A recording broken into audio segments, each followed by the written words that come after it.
तो आइए, आज का जो टॉपिक है यह प्रतिबिंब, जिसे इमेज कहते हैं। इससे पहले क्लास में जो है वो हम लोग प्रकाश से संबंधित जितने भी इससे पहला का जो पार्ट था वो हम इससे पहले क्लास में अर्थात पहले वीडियो में जो है वो हल कर लिए हैं, और उसका लिंक जो है वह नीचे कमेंट बॉक्स और डिस्क्रिप्शन बॉक्स दोनों में दे दिया जाएगा, वहाँ से जो है देख सकते हैं। जब तक वह पार्ट फर्स्ट नहीं समझ में आएगा तब तक सेकंड थोड़ा जो है वह परेशानी में डाल सकता है। तो हम लोग प्रतिबिंब देख लेते हैं। प्रतिबिंब है क्या, जिसको हम लोग इमेज कहते हैं।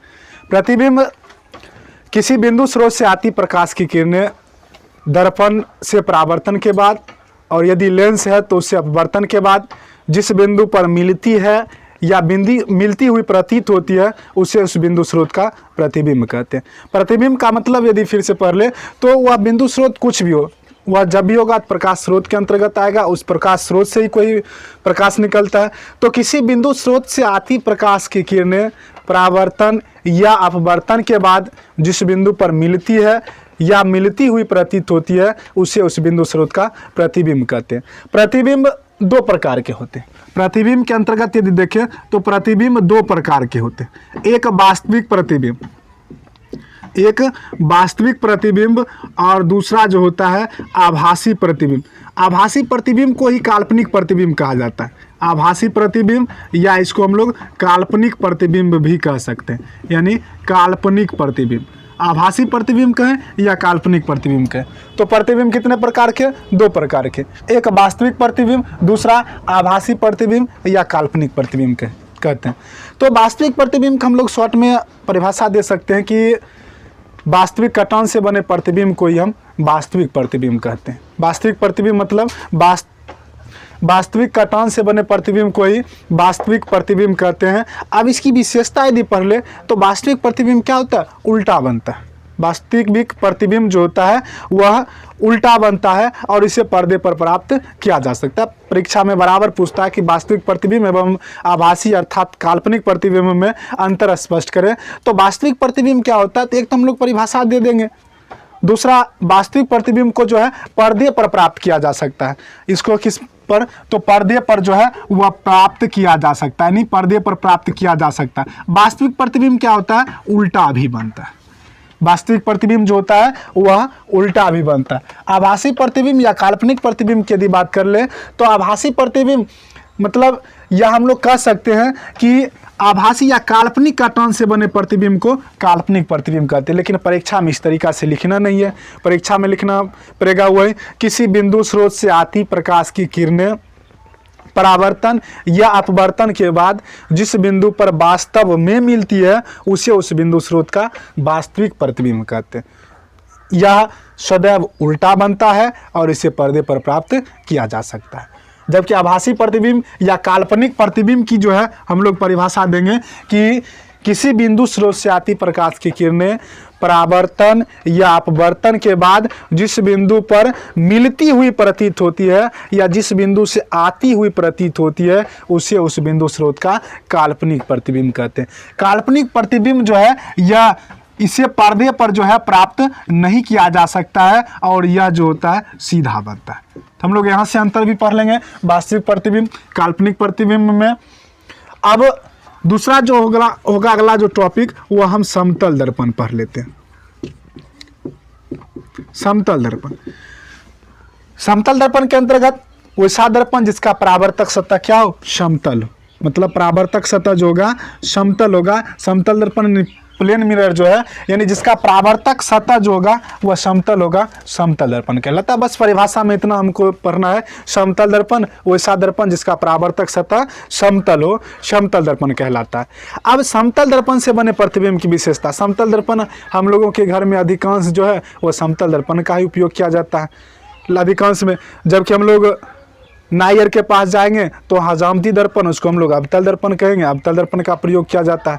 तो समतल दर्पण मतलब जिसका परावर्तक सतह जो है वह क्या हो? समतल हो, समतल दर्पण कहलाता है। हम लोग समतल दर्पण से बने प्रतिबिंब की विशेषता यदि पढ़ेंगे तो समतल दर्पण से यह भी महत्वपूर्ण क्वेश्चन आ जाएगा फिजिक्स के लिए कि समतल इस तरीका से पूछा जाएगा कि समतल दर्पण से बने प्रतिबिंब की विशेषता बतलाएं। तो नंबर 1, प्रतिबिंब क्या बनेगा? सीधा। प्रतिबिंब क्या बनेगा, सीधा। सीधा से निष्कर्ष हम लोग निकाल लेंगे, प्रतिबिंब क्या बनेगा, पहला हम लोग याद रखेंगे सीधा, दूसरा जो निष्कर्ष निकाल लेंगे यह आभासी। आभासी या काल्पनिक भी हम इसको कह सकते हैं। तो प्रतिबिंब क्या बनेगा, सीधा। दूसरा टॉपिक क्या, प्रतिबिंब कैसा बनेगा, आभासी। तीसरा टॉपिक देखें तो तीसरा में क्या होता है, प्रतिबिंब पार्श्विक रूप से उल्टा होता है, या पार्श्व परिवर्तन जिसको हम लोग कहते हैं, पार्श्विक उल्टा होता है। प्रतिबिंब पार्श्विक उल्टा होता मतलब क्या, सिर्फ दिशा जो है वह चेंज हो जाएगा। तो अभी तक हम लोग 3 गो गुण देखें। प्रतिबिंब क्या होता है, सीधा बनता है। प्रतिबिंब क्या होगा, आभासी बनेगा। प्रतिबिंब क्या होगा, पार्श्विक रूप से उल्टा बनेगा। आगे जो है वह चौथा हम लोग पढ़ लेते हैं। चौथा, प्रतिबिंब दूरी और वस्तु दूरी जो है वह बराबर होगी। प्रतिबिंब जितना दूरी पर होगा वस्तु भी क्या होगी, उतनी दूरी पर होगी। अर्थात वस्तु दूरी और प्रतिबिंब दूरी जो होती है वह आपस में बराबर होती है। यहाँ तक तो यह सिंपल मतलब हो गया। इसके बाद यदि हम लोग और पढ़ लें तो किसी भी वस्तु को देखने के लिए, किसी भी वस्तु का पूर्ण प्रतिबिंब देखने के लिए दर्पण की लंबाई जो होती है वो वस्तु की लंबाई की कम से कम आधी होनी चाहिए। कम से कम कितनी होनी चाहिए, आधी होनी चाहिए। अर्थात ये वस्तु, किसी भी वस्तु का पूर्ण प्रतिबिंब देखने के लिए हमें दर्पण की लंबाई कितनी लेनी चाहिए, तो कम से कम वस्तु की लंबाई की आधी होनी चाहिए। अब जैसे हमें 5 फीट की कोई प्रतिबिंब यानी किसी वस्तु का प्रतिबिंब देखना है, तो यदि पूर्ण प्रतिबिंब देखेंगे तो दर्पण कम से कम कितना होना चाहिए, 5 का आधा कर लेंगे, यानी 2.5, यदि मीटर में है या जिसमें है तो 2.5 मतलब मीटर आ जाएगा। तो इस तरीक़ा से जो है हम लोग यहाँ क्या देख लेते हैं कि प्रतिबिंब, पूर्ण प्रतिबिंब देखने के लिए दर्पण की लंबाई कितनी होनी चाहिए, कम से कम आधी होनी चाहिए।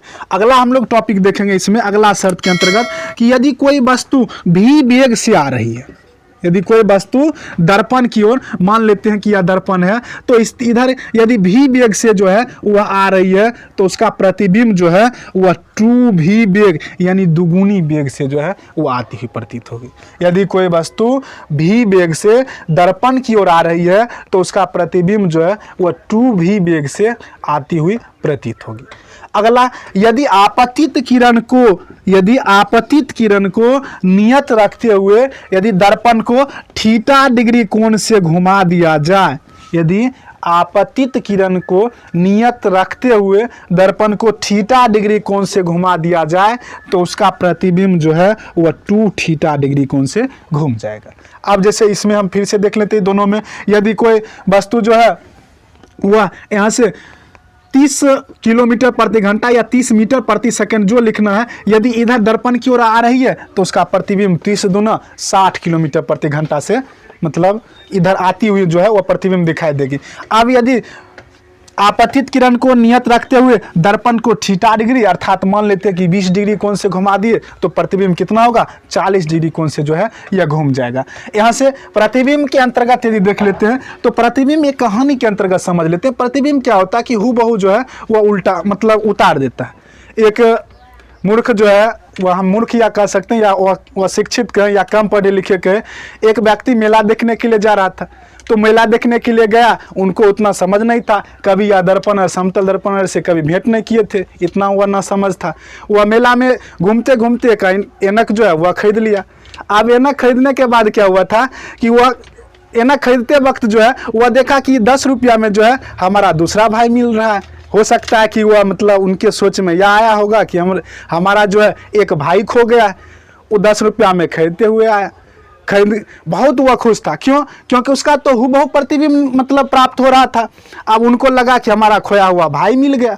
वो आया घर में और उसका चूंकि व्यक्ति ही थे तो उनका शादी विवाह हुआ था, और घर में आने के बाद वह बहुत खुश था, इसीलिए क्योंकि उसको जो है वह भाई मिल गया था। अब प्रत्येक दिन वह कहीं काम करने के लिए जाता था तो उनको बहुत मतलब खुशी होता था, और वह प्रत्येक दिन काम करने से पहले जो है वह ऐनक यानी समतल दर्पण को जो है वह देख लेता था। अब एक दिन कहावत भी है, यदि पुरुष खुश रहे यानी पत्नी खुश रहे तब पति खूब खुश है, लेकिन यदि पति खुश रहे तो पत्नी के मन में क्या होगा, दाल में जरूर जो है वह कुछ काला है। तो अब उसकी पत्नी को शक हो गया कि कहीं ना कहीं जरूर बातचीत करते हैं। अब उनके पीछे लग गए और अंततः जो है वह पकड़ा गया कि वह दर्पण को देखकर उसके बाद वो हंस रही है। तब अंततः जो है उसके पत्नी उस दर्पण को देखी, किसको, यानी समतल दर्पण को, उस शीशा यानी ऐनक को जो है वह देखी। अब वो पत्नी उसको देखी तो पत्नियों को समझ में नहीं था। अब वो पत्नी भी जो है वह बहुत मतलब गुस्से प्रवृत्ति की थी और वह बहुत गुस्सा गई कि यह जरूर जो है यह दूसरा शादी किया है।